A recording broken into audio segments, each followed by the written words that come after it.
আমাদের ঝিনাইদহের এক মাননীয় সংসদ সদস্য 12 মে চিকিৎসার জন্য তিনি ভারতে গিয়েছিলেন।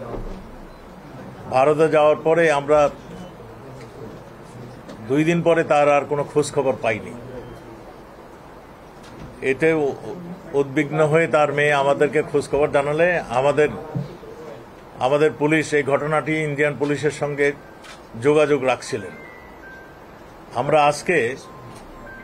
আজকে সুনিশ্চিত হয়েছে সকালবেলায় ভারতীয় পুলিশ জানিয়েছেন যে তিনি খুন হয়েছেন।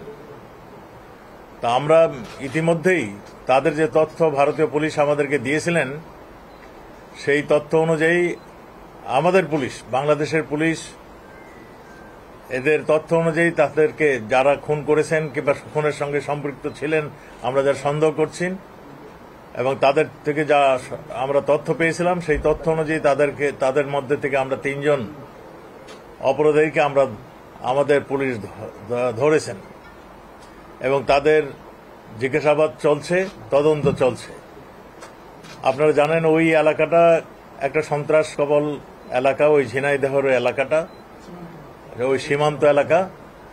আমাদের আনার সাহেব সেখানে মাননীয় সংসদ সদস্য হিসাবে তিনি দায়িত্ব এইবারও নির্বাচিত হয়েছিলেন।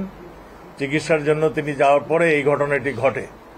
তা আমাদের পুলিশ এটা নিয়ে তদন্ত করছেন। আমরা শীঘ্রই খুনের মোটিভটা কি ছিল আমরা আপনাদেরকে জানাতে পারবো এবং ভারতীয় পুলিশ আমাদেরকে সর্ব ধরনের সহযোগিতা করছে। আমাদের কাছে যা ইনফরমেশন, আমরা আরো ইনফরমেশন যখন পাবো তখন আপনাদেরকে আরো তথ্য আমরা জানাতে পারবো।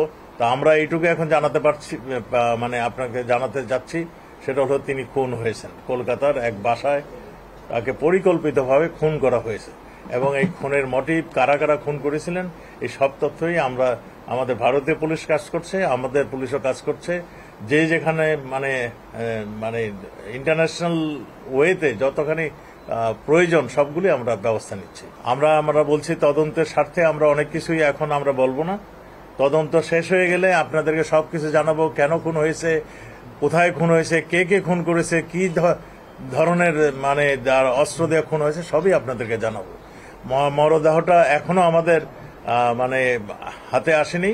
তা আমরা যতটুকু খবর পাচ্ছি সেই খবর অনুযায়ী আমরা তদন্ত করছি। 2 দেশের পুলিশই তদন্ত করছে। ভারতের পুলিশ আমাদেরকে জানিয়েছেন তিনি খুন হয়েছেন, এটা সুনিশ্চিত। তাদের জিজ্ঞাসাবাদ হচ্ছে এবং জিজ্ঞাসাবাদ হলে আমরা তো বলছি আমরা তদন্তের স্বার্থে অনেক কিছুই এখন আমরা বলতে পারছি না।